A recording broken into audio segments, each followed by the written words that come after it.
जी, मैं इस पेरेंट्स को यही सजेशन देना चाहूँगी कि फ़र्स्ट ऑफ़ ऑल ये है कि उनको अपनी जो इंग्लिश है उन पे फ़ोकस करना चाहिए। मतलब जो बिगनर्स हैं, जो बिल्कुल स्टार्ट से स्टार्ट कर रहे हैं, उनको नंबर 1 अपनी इंग्लिश पे फ़ोकस करना चाहिए। एंड सेकंड चीज़ वो होगी कि उनको जो अपने ऑप्शनल्स हैं वो बिल्कुल जो है ना वाइज़ली चूज़ करने हैं। क्योंकि मैंने भी एक गलती की थी in my first attempt. I went for the environmental science, ये सोच के मैंने ऑप्ट कर लिया था कि मेरी फ़ील्ड का है और इसको बस मैं टाइम नहीं दूँगी और ईज़िली हो जाएगा। तो वहाँ से क्या हुआ कि जो सब्जेक्ट्स मतलब जो मुझे टफ़ लगते थे उनमें मेरी हाईएस्ट मार्क्स आ गई थी, लाइक इंटरनेशनल रिलेशंस एंड जो दूसरे सब्जेक्ट थे सोशल साइंसेस के। एनवायरमेंटल साइंस में ही फेल थी, मेरी 32 मार्क्स थी।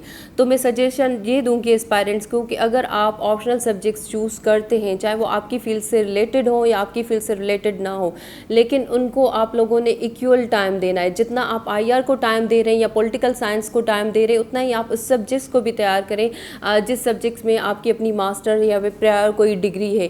क्योंकि वो जो हम यूनिवर्सिटी में पढ़ रहे होते हैं और जो हमारी पेपर अटेम्प्टिंग टेक्निक्स होती है, these are the quite different from the CSC examination. एक टिप ये होगी। तीसरी टिप मैं ये देना चाहूँगी कि स्टूडेंट के पास वेल स्ट्रक्चर्ड स्टडी प्लान होना चाहिए।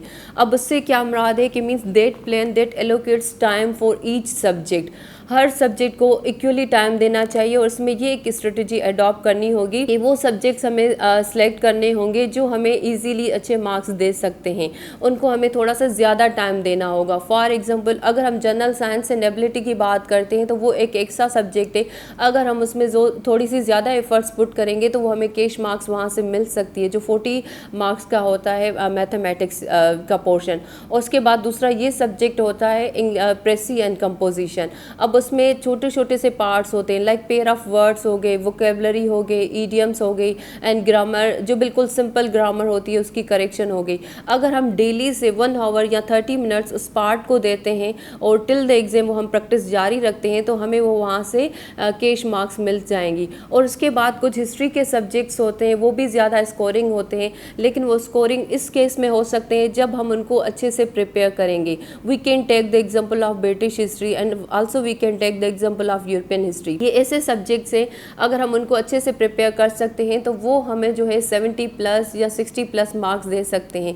इनसे क्या होगा कि हमारा जो फाइनल रिजल्ट होगा उसमें भी बहुत अच्छा जो है वो इम्पेक्ट हो जाएगा और एलोकेशन जो होगी हमारी वो भी बिल्कुल सिक्योर हो जाएगी। और उसके बाद इंपॉर्टेंट टिप मैं ये देना चाहूँगी कि प्रैक्टिस। अब प्रैक्टिस से क्या मुराद है कि हमारे एस्पायरेंट्स गलती क्या करते हैं, वो 12 ही सब्जेक्ट्स पढ़ लेते हैं, उनके पास पूरी डेटा होती है, उनके पास पूरी नॉलेज भी होती है, लेकिन वो प्रैक्टिस नहीं करते। मतलब आंसर राइटिंग प्रैक्टिस नहीं कर रहे होते। I mean they are not solving the past papers, they are not taking the mock papers. अब उनमें क्या करना चाहिए कि मॉक पेपर्स देने चाहिए, उसके साथ साथ आंसर राइटिंग प्रैक्टिस करनी चाहिए। अगर कोई एकेडमी नहीं जा रहा तो it's not an a big issue. उसमें क्या करना है कि आप लोगों ने टाइमर सेट करना है और टाइमर सेट करने के बाद आंसर राइटिंग प्रैक्टिस करनी है।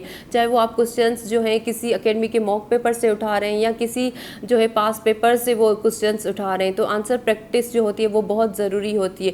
क्योंकि सीएसएस जो एग्जाम है ना वो ज़्यादा से ज़्यादा राइटिंग प्रैक्टिस का है।